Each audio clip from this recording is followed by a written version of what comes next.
이 시간 은혜 받을 하나님의 말씀은 구약성경 잠언 4장 6절로 9절 말씀까지 보겠습니다. 받들어 봉독을 하겠습니다. 지혜를 버리지 말라. 그가 너를 보호하리라. 그를 사랑하라. 그가 너를 지키리라. 지혜가 제일이니 지혜를 얻어라. 내가 얻은 모든 것을 가지고 명철을 얻을지니라. 그를 높이라. 그리하면 그가 너를 높이 들리리라. 만일 그를 품으면 그가 너를 영화롭게 하리라. 그가 아름다운 관을 네 머리에 두겠고 영화로운 면류관을 내게 주리라 하셨느니라. 아멘. 말씀을 9절까지 받들어 봉독을 했습니다. 오늘 주어진 본문 말씀 가지고 면류관을 받는 사람, 이런 제목의 말씀으로 같이 은혜를 나누려고 합니다. 요즘은 운동 경기가 다양한 종목, 다양한 경기가 열리고 있고요. 사람들이 그 경기를 보면서 또 환호하기도 하고 또 희열을 느끼기도 합니다. 성경을 보면요, 성경에도 우리의 신앙생활을 운동 경기에 빗대서 표현한 말씀이 많이 나옵니다.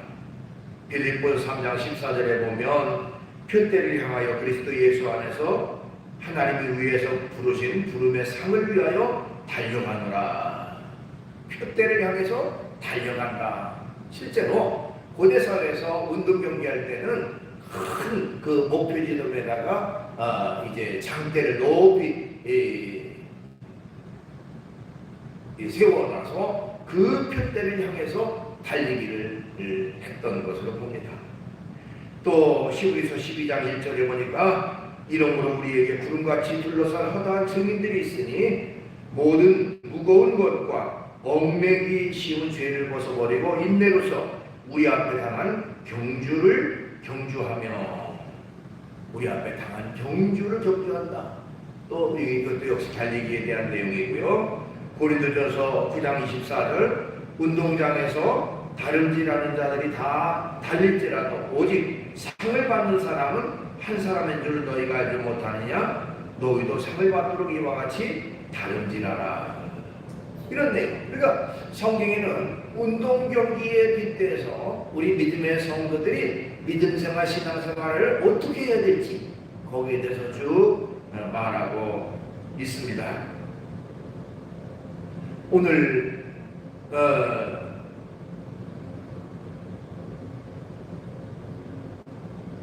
본문 말씀에 나오는 이 운동 경기에 대한 내용은 고대 사회로부터 굉장히 활성화되어 있다고 합니다. 우리가 잘 아는 대로 고대 올림픽, 아테네라고 하는 곳에서 고대 올림픽이 시작됐다고 했고 거기에도 경기가 있었다고 했죠. 근데 이 아테네뿐만 아니라 고린도라고 하는 지역에서도 이 올림픽에 못지않는 굉장히 큰 경기, 운동 경기가 있었다고 합니다. 이 고대 고린도 시의 시민들은요, 운동 경기 하는 것에 아주 익숙해 있었는데요. 그 고린도 시의 중심부에는 원형자 큰 경기장이 있었고요.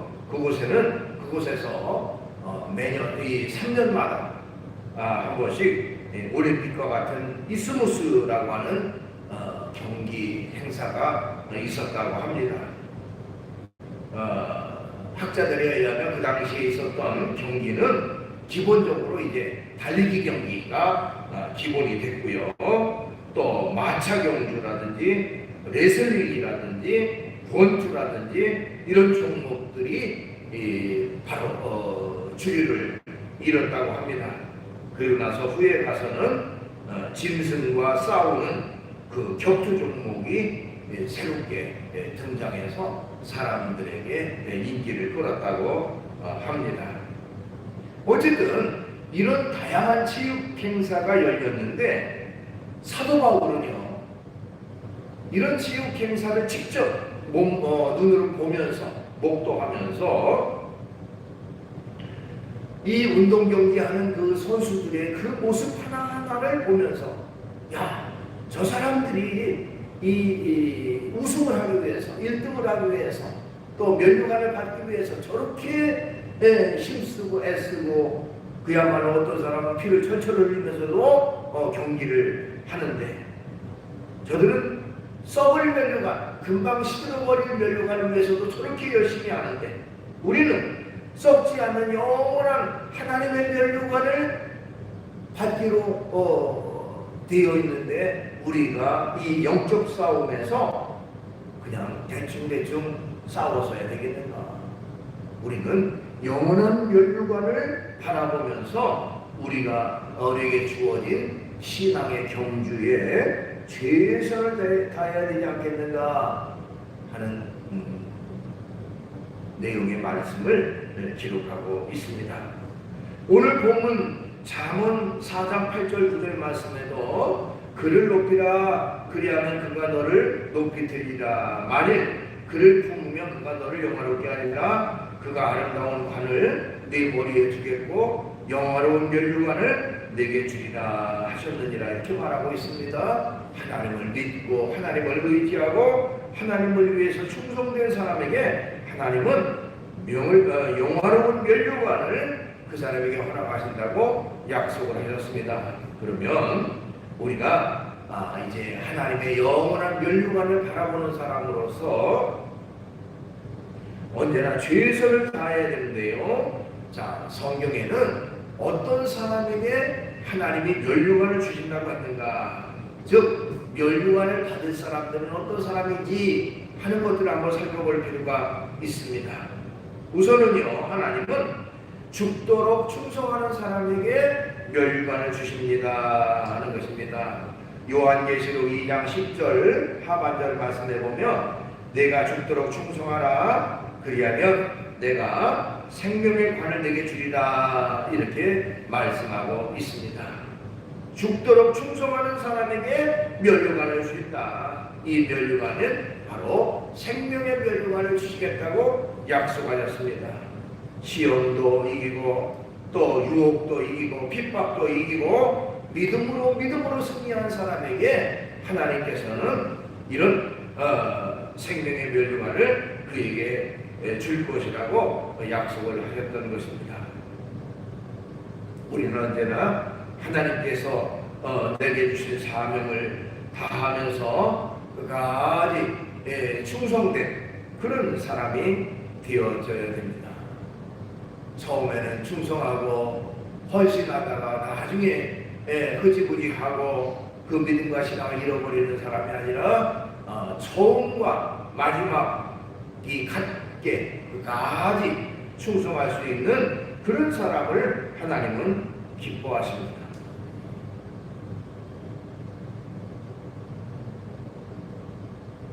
사도 요한의 제자이면서 초대교회 중에 하나인 서문학교회의 감독이었던 폴리캅이라고 하는 분이 계셨습니다.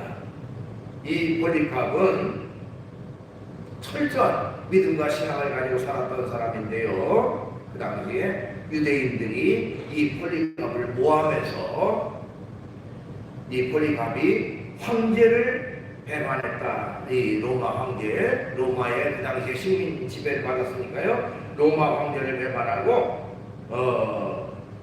예수를 왕으로 섬기고 있다라고 모함을 합니다.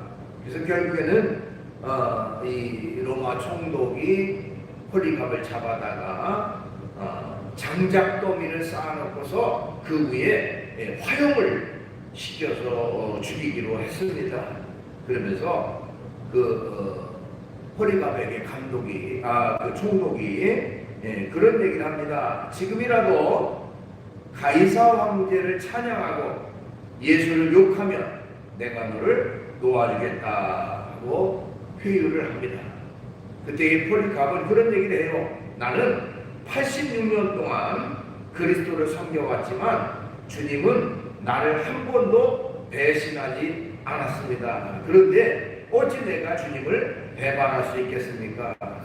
주를 위해 살고 주를 위해 죽는 것이 나에게는 최고의 영광입니다. 이렇게 말하고는 기꺼이 그 장작더미 불에 타서 순교했다고 하는 그런 일화가 있습니다.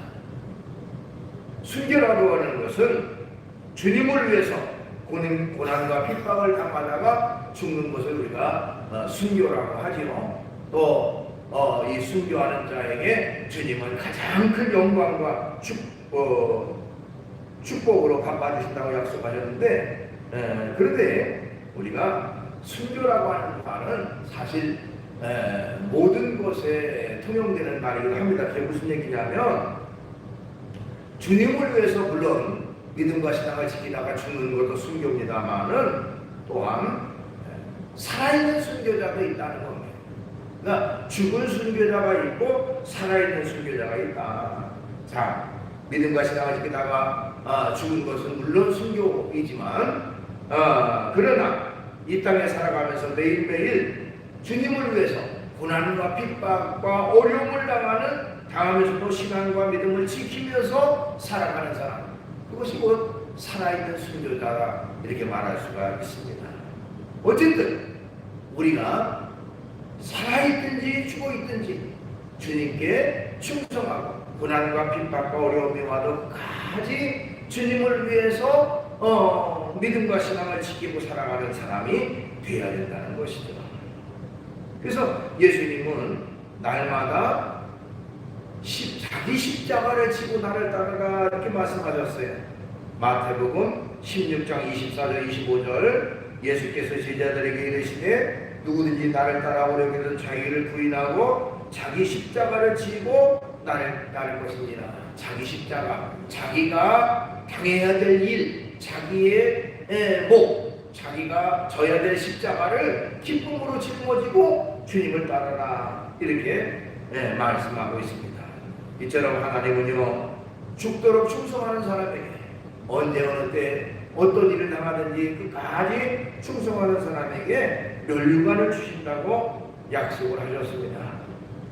또한 하나님은 어떤 사람에게 멸류관을 주신다고 했느냐, 하나님은 사명을 잘 감당하는 사람에게 멸류관을 주십니다. 봅니다. 베드로전서 5장 2절로 4절에 보니까요, 너희 중에 있는 하나님의 양머리를 치되 억지로 하지 말고 하나님의 뜻을 따라 자원함으로 하며 더러운 이득을 위하여 하지 말고 기꺼이 하며 맡은 자들에게 주장하는 자세를 하지 말고 양무리의 본이되라. 그러면 목자장에 나타나실 때에 시들지 아니하는 영광의 멸류관을 얻으리라. 이렇게 말하고 있습니다. 즉 주께로부터 주신 바 사명이 있는데 그 사명을 끝까지 잘 감당하는 사람, 주의 사명을 감당하는 사람에게 주님은 멸류관을 허락하신다 이렇게 말하고 있습니다. 하나님은요 모든 사람에게 각각의 분량대로 사명을 맡겨 주셨습니다. 우리의 맡은 바 직분과 사명은 다 각각 다를지라도 내게 적합한, 내가 감당해야 될 사명이기에 주님은 우리에게 각각 사명과 직분을 맡겨주셨다고 할 수가 있어요. 에베소 4장 11절 12절 그가 어떤 사람은 사도로, 어떤 사람은 선지자로, 어떤 사람은 복음 전하는 자로, 어떤 사람은 목사와 교사로 삼으셨으니 이는 성도를 온전하게 하며 봉사의 일을 하게 하며 그리스도의 몸을 세우려 하심이라. 그래서 각자 직분은 다르고 사명은 다르지만 또 역할도 다르지만 그것 다 주님의 몸을 세우기 위해서, 주님을 위해서 주신 것이 있고 각자 나에게 주신 것이라는 겁니다. 그렇기 때문에 모든 사명은 어떤 것이 좋은 사명이고 어떤 것이 나쁜 사명이고 어떤 것이 높은 사명이고 어떤 것이 낮은 사명이고 어떤 것이 귀한 사명이고 어떤 것이 천한 사명이고 그것이 없다는 거예요. 모든 사명은 다 하나님 앞에 소중한 귀중한 사명이 되어진다 하는 것입니다. 고린도전서 12장 14절 이하의 말씀에 보면요, 우리의 몸을 빗대서 설명하고 있어요. 우리의 몸에는 눈도 있고 귀도 있고 코도 있고 입도 있고 팔다리도 있고 이런 지체가 있잖아요. 그런데 발이라고 하는 것은 신체에서 멀리 떨어졌으니까 너는 손보다 덜 소중해 이렇게 말할 수도 없다는 겁니다. 자, 귀라고 하는 것이 눈보다 눈은 보는 것이 눈보다 귀가 좀 덜 소중하다, 눈이 더 소중하다 이렇게 말할 수도 없다는 겁니다. 각각 그 기능과 그 역할이 있다는 거예요. 눈은 눈으로서의 역할, 귀는 귀로서의 역할, 코나 입은 각각 그 역할이 있으니 그 자체가 소중한 것이고 그걸 통해서 우리의 몸 자체가 전체가 이제 온전한 몸이 되어진다. 그렇게 설명하고 있습니다. 그래서 거기 고린도전서 12장 21절에 보면 눈이 손들어 내가 너를 쓸데없다 하거나 또 머리가 발들어 내가 너를 쓸데없다 하지 못하리라. 우리의 몸의 모든 지체가 다 소중한 거예요. 마찬가지로 하나님이 주신 사명도 마찬가지라는 거예요. 어떤 사명이 더 위대한 사명이 어떤 사람이 덜 위대하고 그게 아니라 모든 사명은 다 하나님이 주신 것이고 하나님 앞에 너무나도 소중한 것이고 주님의 일을 한다고 하는 공통적인 그런 그 역할을 하는 것은 다 똑같다 하는 것입니다. 그 때문에 하나님이 내게 맡겨주셨으니 그 사명의 소중함을 깨닫고 최선을 다해서 그 사명을 감당해야 된다는 것입니다.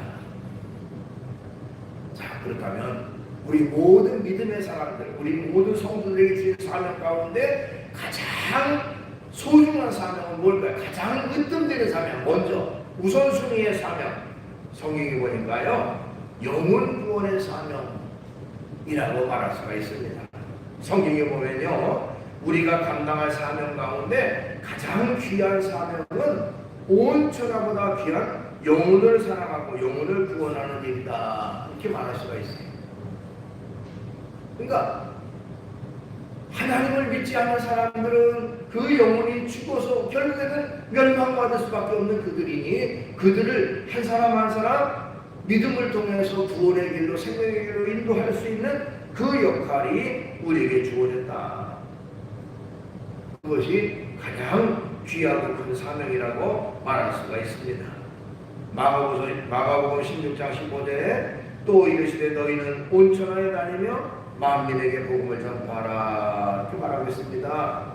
다니엘서 12장 3절 지혜 있는 자는 궁창의 빛과 같이 빛날 것이요 많은 사람을 옳은 대로 돌아오게 한 자는 별과 같이 영원토록 빛나리라. 그래서 한 영혼 한 영혼의 소중함을 깨닫고 그 영혼을 주께로 돌아오게 하는 그 사람이야말로 주님이 가장 기뻐하는 것이다. 이것이야말로 모든 사람에게 주어진 사명 가운데 가장 우선적으로 해야 될 사명이 되어진다라고 할 수가 있습니다. 또한 우리가요 나 때문에 나로 인해서 누군가가 구원받고 나로 인해서 누군가가 하나님께로 돌아오고 나로 인해서 누군가가 주님의 일꾼으로 쓰임받고 충성하는 사람이 된다면요 그 사람이 곧 나의 면류관이 된다고 말하고 있습니다. 나의 영광이 된다. 이게 바로 사도 바울이 한 말인데요. 사도 바울은 데살로니가전서 2장 19절 20절에 보니까 우리의 소망이나 기쁨이나 자랑의 면류관이 무엇이냐?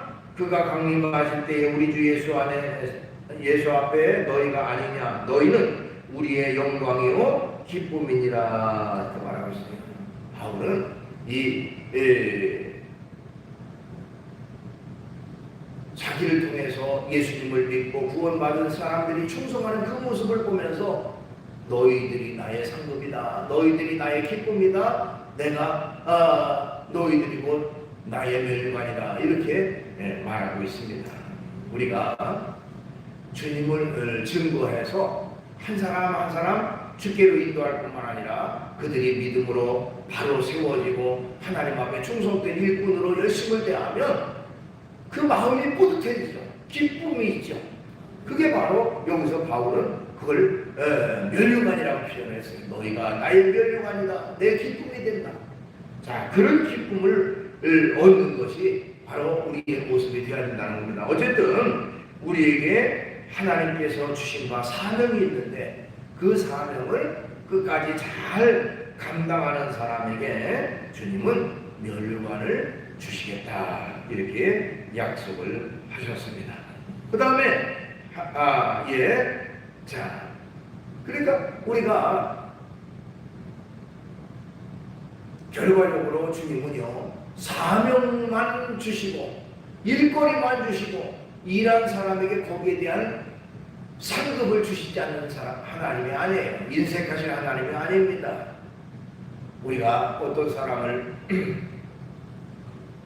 어떤 일을 시켰으면 품삯 그거 일에 대한 대가를 지불하는 것은 당연한 것이다. 자, 하나님도 거저가 없습니다. 하나님은 하나님의 일을 한 사람에게 반드시 상급과 축복으로 갚아 주십니다. 그 때문에 내게 주어진 일, 이건 하나님이 내게 주신 거야. 내가 해야 할 일이야 하고 내가 최선을 다할 때 하나님이 우리에게 거기에 대한 칭찬과 상급과 축복으로 채워 주신다는 것입니다. 세계사에서 가장 강력했던 그런 그 제국을 들려면 징기스칸이 이끌었던 몽골 제국이었다고 합니다. 이 징기스칸을 비롯해서 이 몽골이 한 나라를 형성할 뿐만 아니라 지역의 모든 지역을 다 장악할 정도의 엄청난 그런 어떤 강력함을 보였다고 하는데요. 이 징기스칸이 어렵고 힘든 과정을 거쳐서 황제가 되기까지 엄청난 어려움의 고비가 많이 있었는데 그때까지 이 징기스칸을 떠나지 않고 끝까지 생사고락을 함께했던 9명의 공신들이 있었다고 합니다. 그들을 가리켜서 타르탄이라고 하는 명칭으로 불렸다고 해요. 타르탄, 끝까지 충성을 다했던 그 충신 9명. 그 타르탄이라고 하는 말의 뜻은 세상에서 가장 존귀한 자, 그런 뜻의 의미를 담고 있었다고 합니다. 그런데 이 징기스칸은 황제가 되자마자 이 9명의 타르탄들에게 다음과 같은 특권을 부여했다고 합니다. 우선은 당신들은 언제든지 누구의 허락을 받지 않아도 내 집에 마음대로 들어올 수가 있다. 두 번째로 당신들은 전쟁이 끝나고 나면 노획물 중에서 가장 좋은 것을 먼저 골라 가질 수가 있다. 셋째, 당신들은 앞으로 세금이 완전히 면제가 된다. 네 번째로 당신들은 사형에 해당되는 죄를 지어도 9번까지 용서받을 수 있다. 다섯 번째, 당신들은 이 나라 안에서 가지고 싶은 땅 어떤 것이든지 마음대로 가질 수가 있다. 여섯 번째, 당신들의 이러한 권리는 앞으로 후손 4대까지 이어질 수 있다. 이렇게 공포를 했다고 합니다. 엄청난 고난이죠. 충성된 사람이. 어쨌든 제가 말씀드리고자 하는 것은 뭡니까? 세상의 한 왕도, 세상의 권력자도 이처럼 충성하는 사람에게 그야말로 놀라운 그런 어떤 권한과 권세를 부여해 주는 거죠. 하나님, 전능하신 하나님, 살아계신 하나님이 그 사명을 감당하고 충성하는 사람에게 얼마나 큰 영광과 상급을 채워주시겠는가. 우리가 그것을 기대하면서 주어진 사명에 최선을 다하는 그런 우리가 되어야 된다는 것입니다. 그 다음에 하나님은 어떤 사람에게 면류관을 주십니까? 하나님은 절제하는 사람에게 면류관을 주십니다 하는 것입니다. 고린도전서 9장 25절로 27절에 보니까요, 이기기를 다투는 자마다 모든 일에 절제하나니 그들은 썩을 승리의 자의 관을 얻고자 하되 우리는 썩지 아니할 것을 얻고자 하노라. 그러므로 나는 다른 일하기를 향방 없는 것 같이 아니하고 싸우기를 허공을 치는 것 같이 아니하여 내가 내 몸을 저 복종하게 함은 내가 남에게 전파한 후에 자신이 도리어 버림을 당할까 두려워함이로다. 이렇게 말하고 있습니다. 자, 아까 말씀드렸죠. 그 당시 고대 사회에서는 운동 경기가 활성화됐다고 그랬어요. 근데 선수들이 그야말로 면류관을 얻기 위해서 피나는 훈련과 고통을 견디면서도 싸워서 결국에는 승리자가 되고 면류관을 얻게 됩니다. 그런데 그들이 얻을 면류관이라고 하는 것이 그 당시에는 그 월계수 잎을 엮어서 면류관을 쓰는 거예요. 그러니까 그 면류관은 그 당시에는 많은 사람들이 환호하고 박수를 치지만 조금 지나면 햇빛에 의해서 결국 시들시들해버리고 금방 망가져버리고 만다는 겁니다. 그러니까 그 썩을 면류관, 그 시들 면류관을 위해서라도 저렇게 애쓰고 저렇게 힘쓰고 저렇게 피를 흘리면서 최선을 다하는데 하물며 우리는 썩지 아니할 영원한 면류관, 하나님이 주시는 영원한 면류관을 얻을 사람들이니 우리가 얼마나 애써야 되고 얼마나 수고해야 되고 얼마나 최선을 다해야 되느냐 하는 것을 바울은 강조하고 있는 것입니다. 때문에 하나님이 내게 주신 그 면류관을 바라보면서 우리는 하나님의 일에 최선을 다할 뿐만 아니라 철저히 이 절제의 삶을 살아가야 됩니다. 하나님 앞에서 해야 할 일과 해서는 안 될 일을 구분하고 온전히 하나님 앞에 바른 삶을 살아갈 수 있는 그 일을 위해서 최선을 다하는 우리가 되어야 되는 것입니다. 그 다음에 하나님은 어떤 사람에게 면류관을 주신다고 했느냐? 하나님은 주님의 재림을 갈망하는 사람에게 면류관을 주십니다. 이겁니다. 디모데 후서 4장 7절로 8절에 보니까 나는 선한 싸움을 싸우고 나의 달려갈 길을 마치고 믿음을 지켰으니 이제 후로는 나를 위하여 의의 면류관이 예비되었으므로 주 곧 의로우신 재판장인데 그날에 내게 주실 것이니 내게만 아니라 주의 나타나심을 사모하는 모든 자에게도니라 했어요. 자, 면류관은 누구에게 주느냐? 주의 나타나심을 사모하는 모든 자에게. 그러니까 그건 바로 예수님의 재림을 말합니다. 예수님이 이 땅에 오실 날을 기다리면서 믿음과 신앙을 지키는 사람에게 하나님은 면류관을 주신다는 것입니다. 우리는 주님의 재림을 기다리는 사람들이에요. 주님은 언제 이 땅에 오실지는 아무도 알지 못합니다. 그날과 그때는 아무도 모르고 하나님만 아신다고 했어요. 그러나 주님 분명한 것은 언젠가는 오신다. 그렇기 때문에 깨어 있어야 된다는 겁니다. 깨어 있어야. 주님 오실 날을 준비하고 예비할 수 있는 그런 사람이 되어야 된다는 것입니다. 그래서 주님 오실 때에 기쁨으로 주님을 영접하는 그런 사람이 되어야 되는 것입니다. 예수님이